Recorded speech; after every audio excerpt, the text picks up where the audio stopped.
Hi, I'm Craig Smith.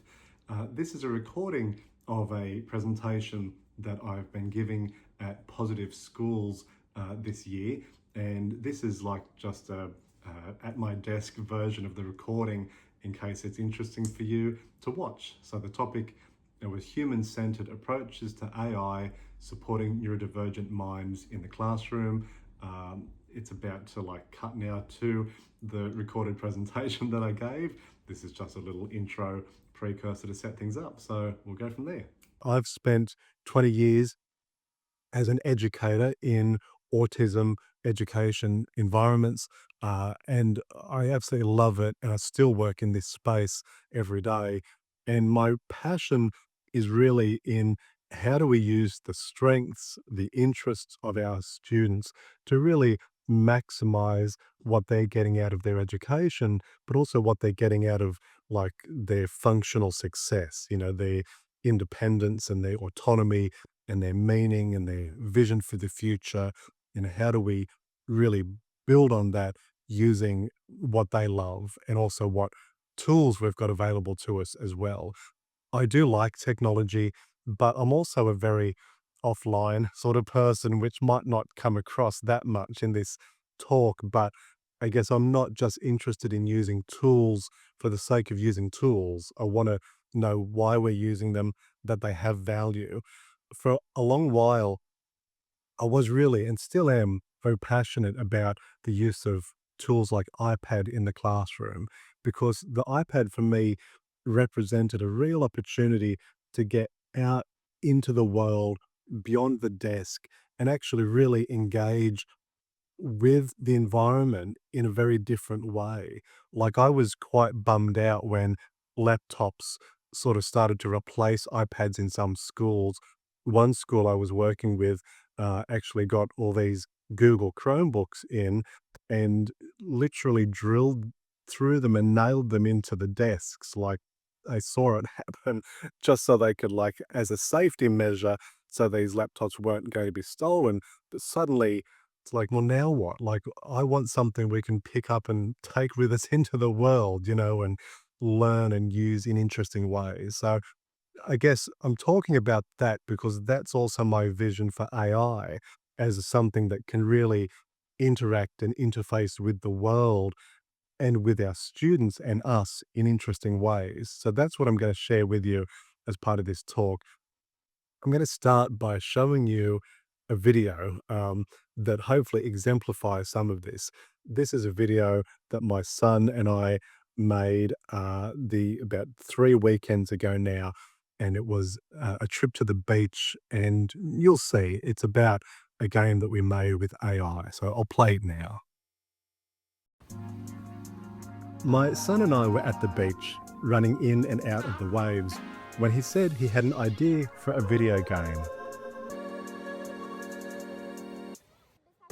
He described his idea, and then we got changed, rode to a bench, and started to plan. We took some video to map out some concepts, and then sat down to talk. So what's this game going to be about? Running in and out of the waves. Running in and out of the waves. What are we thinking the game's going to be called? Wave Run. Wave Run. That's a good name. We've done a bit of filming. Yes. We've run in and out of the waves. Yes. We're going to now start to build our game. Yes. We're going to use a bit of AI. Yes. So we're going to ask ChatGPT to help us make Wave Run. Yes. And what sort of game are you thinking? Top down, third person, first person? What's the vision? First person. We want to make a first person perspective video game. The actual goal is to try and get to the number blocks. Tell me about the number blocks. So you have to try and avoid the wave to get to the number blocks. And when you get to a number block, you get points. Yes, the goal in each one is to get 10 points. Yes. Let's see how we go with this. We tinkered with a couple iterations of Wave Run until we produced exactly what we had in mind. We took our real world play of running in and out of the waves and created a playable video game of the same, all across a sunny afternoon of fun.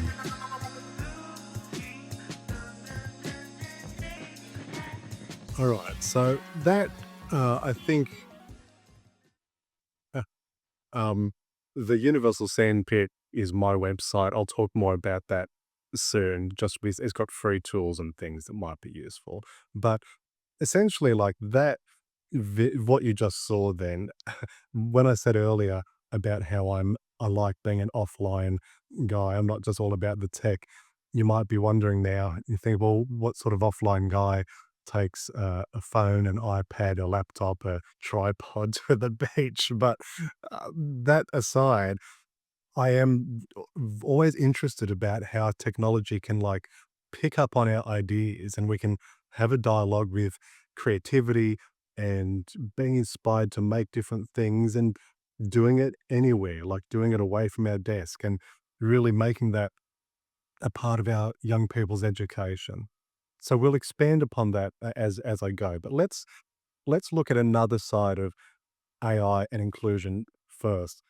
This comic, which I made with AI, shows 3 different panels.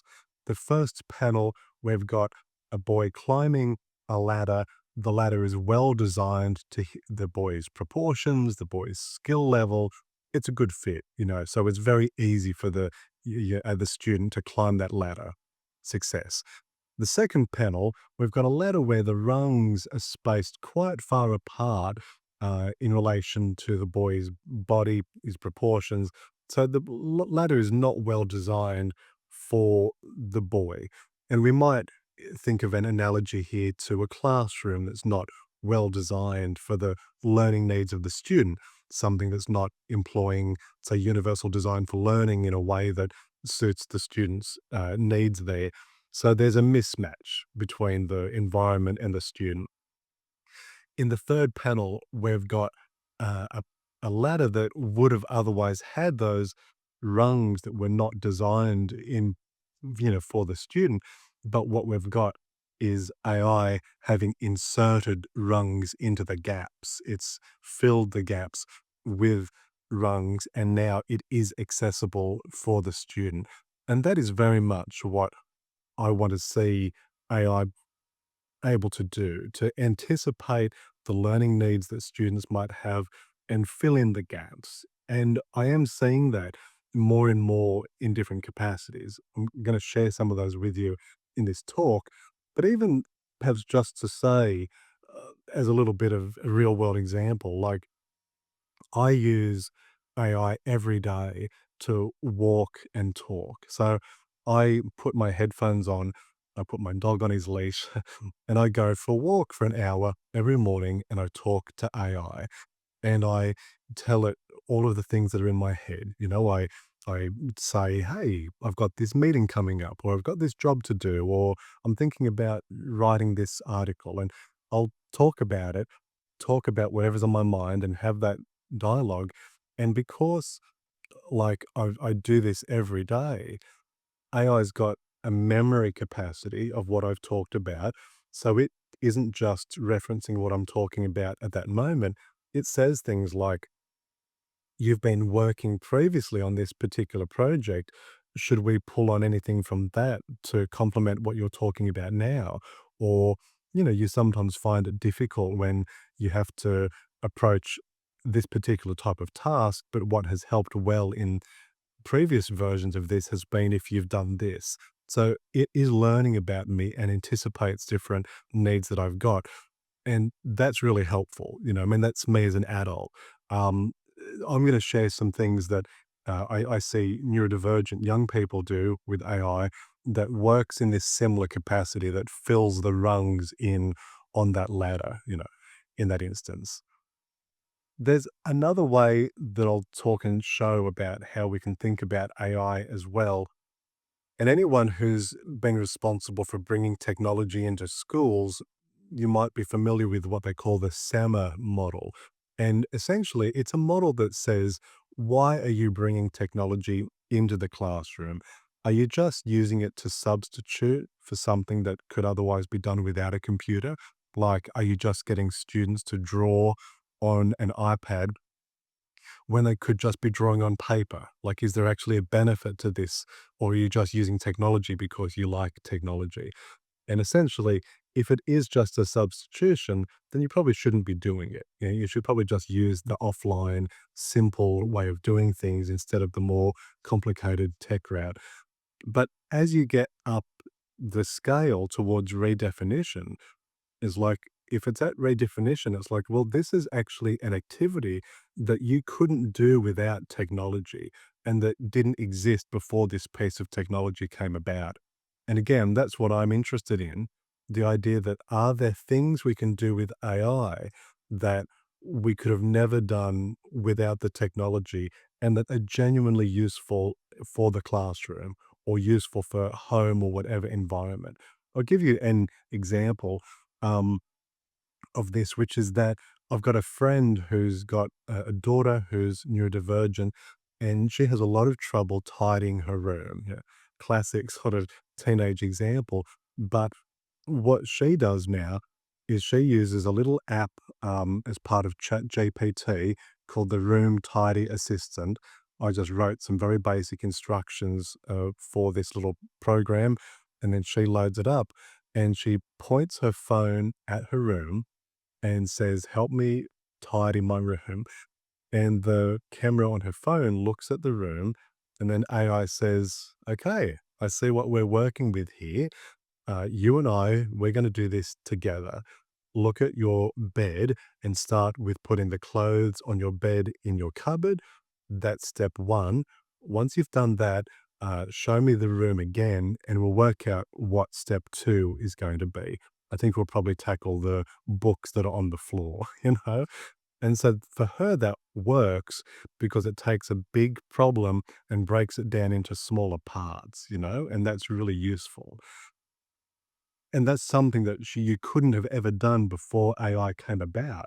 Like, there's no computer program that would have done that. There's no non-technology tool that could have helped do that in that way. So that's genuinely a redefining experience. I think it's worth saying too, and this is really coming to the end of my theory component of the talk, is there's a very big difference between the way that adults use AI and young people use AI. Um, I'm an adult. I think I am. I'm 42. I've been working in this space, like I said, for over 20 years now. I've got a level of mastery to what I understand about the work that I'm doing. That means when I use AI at work, it's very different to how a young person would use AI for their education. I feel like I've already climbed the mountain, you know, so to speak. And what I need and use AI for is to walk across mountain peaks. Like, it's AI gives me long legs really to walk and think, I'm going to summarize this article. I'm going to help to shortcut the way that I understand this piece and respond to it. I'm going to use AI for voice to text applications that are going to help me to step through this task. I've already done a lot of the work. So AI is now helping me to do things more efficiently and in ways that I never could have previously done. But our young people are still climbing the mountain. They're still accruing that experience. We want them to sweat. We want them to learn. We want them to make all those connections. And we don't want AI to take away the cognitive effort of actually learning and developing. Now, if AI can make some of that easier at times, like, and I don't mean easier as in write this essay for me. I mean easier like the ladder that's poorly designed for the student. We don't want students to be in a classroom where the ladder rungs are too far apart. We want AI to be able to make the climb a successful one for the student to climb that ladder, climb that educational mountain, but to do it in a fair way, you know, that they are able to actually make the most of and grow as a part of it instead of just thinking, I can't do this because this classroom is not for me. So we'll talk a bit more about this as we go. But I think the other thing that I would want to mention at this stage too is with the things that I say here and the way that I talk about AI, I'm very big about not prescribing something to say, I do it this way, so should you. You know, I'm very opposed to like scaling things up in a way that I say, every classroom should use AI in this way now, or here's a tool that every classroom should use in the same way. I, d- I'm all about what they call technological rewilding. And at the end of this talk, I'll show you some links which says, do not put all your eggs in one basket. Do not be like, here's the AI tool for our entire education department, and we're all going to use it. And that's the basket that our eggs are in. I That to me, and I understand it's about safety and regulation and all the rest, but to me, it doesn't foster individuality, it doesn't foster creativity, and it doesn't foster the sort of universal design that we want to personalize things to individual use cases. Like, I'm all about lessons that only work once, you know? And you're like, that was an amazing lesson. The tech tools did incredible things, but let's not try to repeat this every single morning of the week. Let's invent other things now that we can play with and do with our students um, in interesting ways. Anyway, that's a little bit of a personal preference there. I'll show you. Let's talk about this. Let's talk about creativity and AI. My son drew this picture of a little character, and because AI is floating around our house, I've got a 16-year-old daughter who will not let me say the words artificial intelligence in the house because she's so opposed to it. Um, she's an artist. My wife's an artist. My son is still being molded by my passions to a point. So um, he's interested in AI, and he's interested in having ideas in his head that can like manifest in really visible ways. So he drew this picture, and he said to me, "Can you use AI to make my character look like it's in a Minecraft world?" Because he loves Minecraft. And I said, "Okay, yeah, let's do it. That sounds fun." So we put it into ChatGPT, and you can see here like the beautiful rendering it did of his character in the Minecraft world. And then immediately I thought, have I just ruined any chance for my son to become an artist? You know, have I just taken away any will for him to get better at art and to practice art because suddenly he can just say the magic words and create an image in front of him of what he wants to make? Um, but what happened, and this is actually what happened after this, he started to tell stories about this character. We made like comic strip stories about his character in this Minecraft world. We started to create a game based on this character in Minecraft. We did little dramatic plays around the house, like acting out scenes. So actually, it didn't put a full stop to his creativity like flourished in different directions that was quite unexpected to me, and I think quite unexpected to him too. Now, that doesn't stop the conversation by saying, hey, AI is great for creativity. Look what it did for my son. Because obviously there's challenges there about his artistic future now and what that's going to look like. But what I want to open the potential for is not just saying this is the end of the line for creativity. I think it can still lead in very interesting directions. We just need to be savvy about how it's used, when it's used, and the sort of conversations that we have as part of that with our young people. I'll give you an example.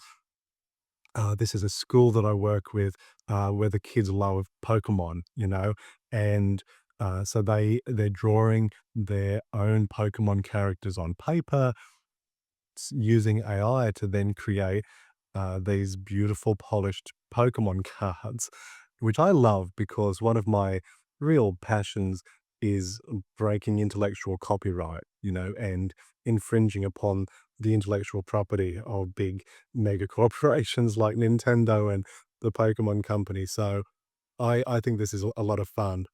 Now, the students then like use these, they make their own card games, they print them out, laminate them. They're like collaboratively co-designing these cards and remixing them with each other. Someone will be like, "Oh, that's a really great character. Can I add wings to that character and make another version of that Pokemon?" And it's again, you can imagine like it's fostering really good interest-based learning opportunities with those students for all sorts of social opportunities and play-based things. So it's got interesting potential if we think about the ways in which interest-based learning sort of intersect with AI with this type of thing. Let's look at learning and let's look at things to do with sort of really functional daily educational needs. A couple of years ago now, there was this research done in Australia. It's called the Educational Needs Analysis. You can find it on the Inclusion Ed website. Um, and it's essentially tells you through conversations and surveys done with autistic students what they describe as the difficulties they most face at school. So you can see the top 10 here, and you might see them and think, yeah, absolutely, like that's still very true for neurodivergent students in your class.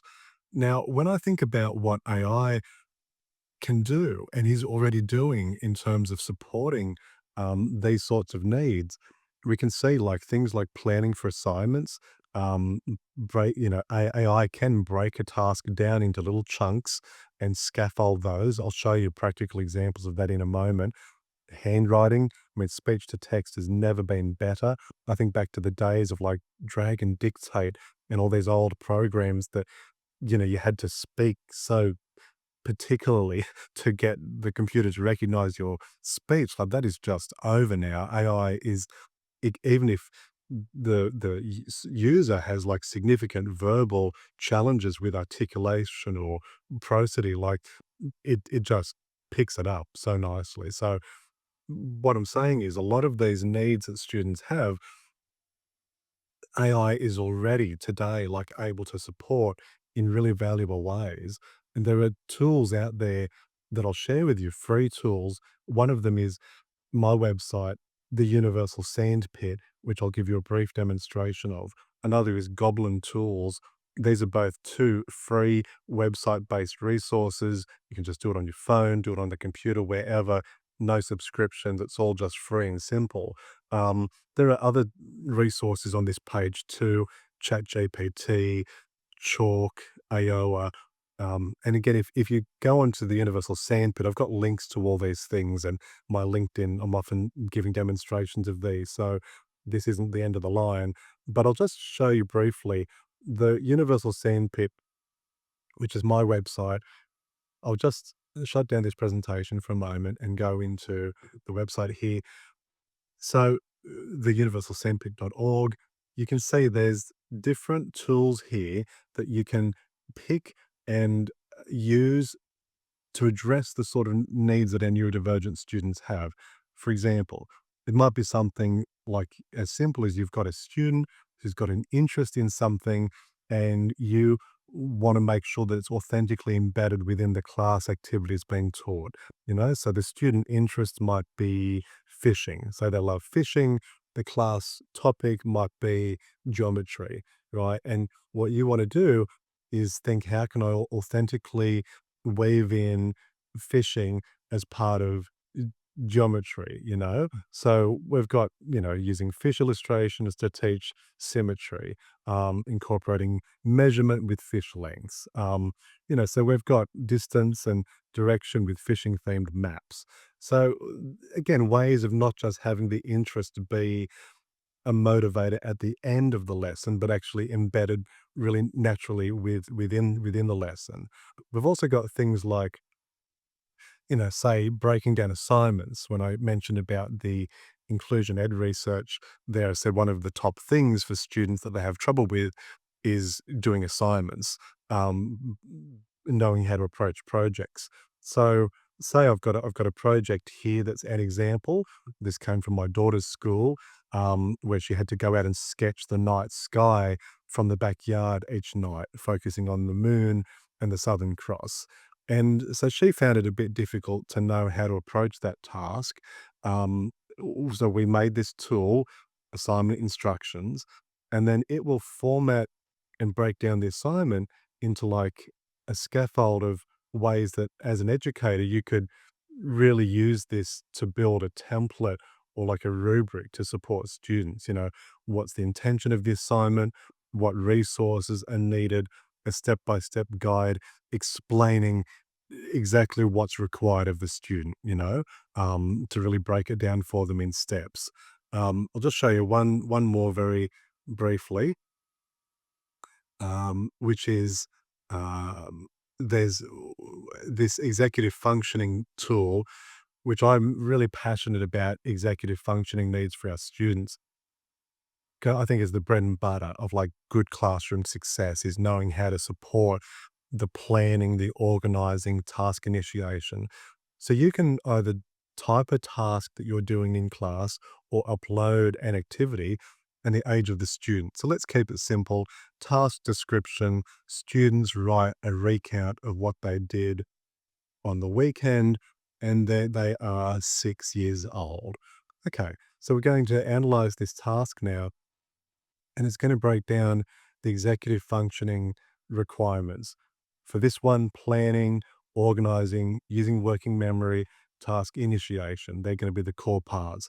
It shows you what students will need to do for each of these different areas of executive functioning, and then age appropriate scaffolds that you can use to support visual timeline of the weekend for students to remember what they did, a graphic organizer with Saturday, Sunday to help with the recount, setting a timer so the student stays on track. Like, these are really useful things that you might already know, but they can also fill in the gaps, for your practice in the classroom. So things like this, and there's lots more on the website.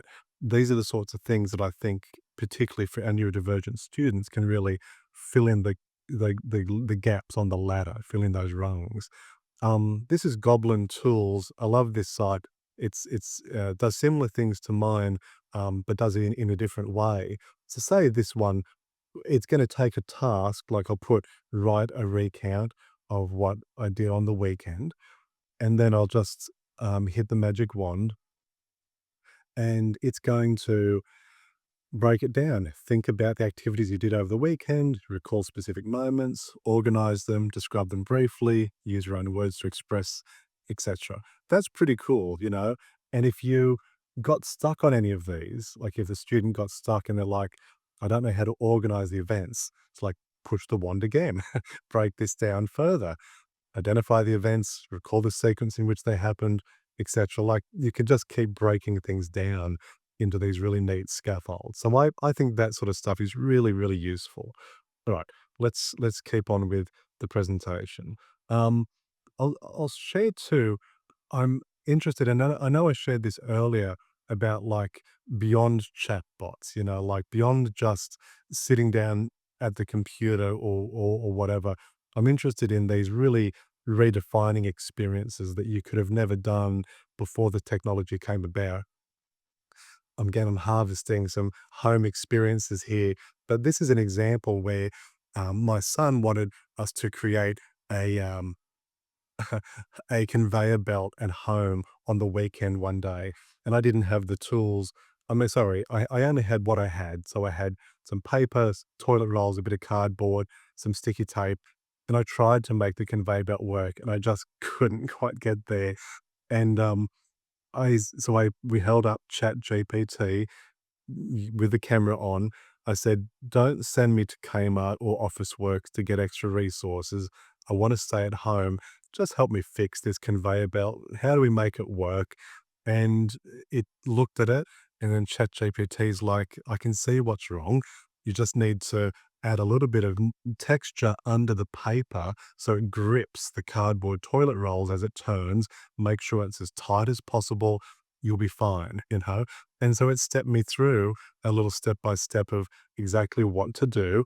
my son and I followed the directions, and then suddenly we got a working conveyor belt, as you can see here, which again, you think about the classroom, building things in class, little activities and projects in class that you can then um, have an assistant to help you not get stuck, to help you know what to do next. That's very powerful. This was an example from a school. I often find in schools we never have complete sets of things like board games have half the parts, the puzzle has half the pieces. So anyway, we had like a bunch of resources, some robots, some dice, some little boats and blocks, and we're like, help us make a game out of all these miscellaneous pieces. And so again, we ChatGPT took the photo, and then it's like robot blockade, the tactical maze. Here are the rules for the game. Here's how you play. Here's how you set things up. And we didn't just leave it at that. Like we didn't just sort of say, okay, computer, and then we like just did exactly what it said. We set it up and followed the rules at first, but then we remixed the game, turned it into something completely different. But it got us started. It got through that thinking block when you're like 2 p.m. in the afternoon and you're like, I know I want to play a game with our kids here and do something interesting, but how do we get started? This was just such a creative way of solving that problem. I get sent things all the time through my website of people telling me how they use AI to support their own neurodivergence.